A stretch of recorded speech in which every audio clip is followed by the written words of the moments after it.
नमस्कार। Day to day news Bharat देख रहे तमाम दर्शकों का मैं मनप्रीत कौर तहे दिल से स्वागत करती हूं। Day to day news Bharat आपसे वादा करता है कि हर खबर को सच्चाई के साथ दिखाएंगे। हमारा पत्रकार या कार्यकर्ता खबरों के नाम पर किसी को ब्लैकमेल नहीं करेगा, विज्ञापन, पैसा, गिफ्ट नहीं लेगा। समाज में दबे कुचले लोगों की हम आवाज बनेंगे। इसके साथ ही किसी ऐसे व्यक्ति विशेष की भी खबर हम नहीं चलाएंगे जो ढोंगी या तांत्रिक बाबा बनकर भोले भाले लोगों का मूर्ख बनाते हैं, क्योंकि समाज में हमारा सिर्फ एक ही लक्ष्य है, चौथे स्तंभ को एक बार फिर से मजबूत करना। तो बढ़ते हैं खबर की तरफ। एक बार विपक्ष की मांग के बाद भारतीय वायुसेना के प्रमुख ने आज एक बहुत बड़ा खुलासा किया है। उन्होंने बताया कि ऑपरेशन सिंदूर के दौरान भारतीय सेना ने पाकिस्तान के 5 लड़ाकू विमान और एक बड़े विमान को मार गिराया था। ये पहली बार है जब इस ऑपरेशन में पाकिस्तान को हुए नुकसान के बारे में इतनी बड़ी जानकारी सामने आई है। जिस बड़े विमान को गिराने की बात कही गई है वो एक AWACS यानी airborne warning and control system था। ये एक तरह का उड़ता हुआ कमांड सेंटर होता है जो आसमान से ही जंग पर नजर रखता है और लड़ाकू विमानों को निर्देश देता है। वायुसेना प्रमुख air chief marshal AP Singh Bengaluru में एक कार्यक्रम के दौरान ये जानकारी दे रहे थे। उन्होंने इस शानदार कामयाबी का श्रेय रूस से खरीदे गए S-400 एयर डिफेंस सिस्टम को दिया है। इसी सिस्टम की मदद से पाकिस्तानी विमानों को हवा में ही ढेर कर दिया गया। बेंगलुरु में एक कार्यक्रम में बोलते हुए वायुसेना प्रमुख एयर मार्शल AP सिंह ने इस पूरे ऑपरेशन पर बड़ा बयान दिया। Air chief marshal AP Singh ने ऑपरेशन सिंदूर के बारे में जानकारी देते हुए आगे क्या कुछ कहा वो भी सुन लेते हैं। I show you some of the pictures of what we achieved.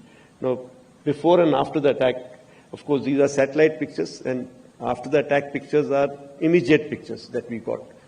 Whereas before the attack pictures are which have been built over a period of time. So you will find there is a clarity issue and there is a different satellite which is giving you. So here you can see the damage, which is of course not coming out very clear in this, but other pictures. Here these two buildings, you can see the damage much clearly. Again, another big set of buildings, and you see the damage that is coming out.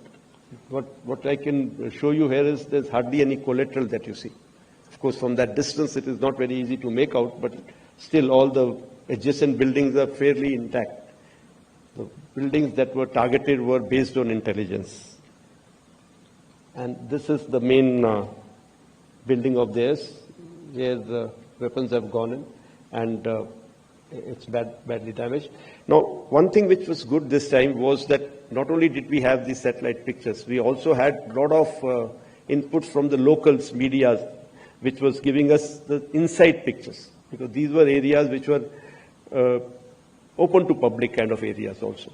So there were a lot of people who were going in and out. So on the net, we could get pictures like this and videos like this. This is the same building that I just showed you. You look at the damage that has been caused inside. It's all on the open net available. So I've also picked up from there. So this target was about 100 kilometers away from the border. We did not have a way to send a BDA mission that far away. So the damage assessment has been done based on only the, or accuracy assessment has been done based on damage that we see on the pictures from the satellites and also what we got from the media. As far as Murid is concerned, this is what it was, the LET headquarters. तो बार बार विपक्ष की मांग के बाद operation सिंदूर पर अब आया है सबसे बड़ा खुलासा। कार्रवाई की तारीख, जगह और रणनीति पर तो चुप्पी बरकरार है, लेकिन air chief marshal AP Singh ने आज साफ कर दिया है भारतीय वायुसेना ने पाकिस्तान वायुसेना के 5 लड़ाकू विमानों को मार गिराया था। तो ऑपरेशन सिंदूर के बाद पहली बार आधिकारिक तौर पर पाकिस्तान को हुए नुकसान की पुष्टि हुई है। अब देखना होगा कि इस खुलासे के बाद राजनीतिक गलियारों से कैसी प्रतिक्रिया आती है। इसी तरह की तमाम जानकारी के लिए हमारे चैनल को लाइक कीजिए, फॉलो कीजिए, कमेंट कीजिए। नमस्कार।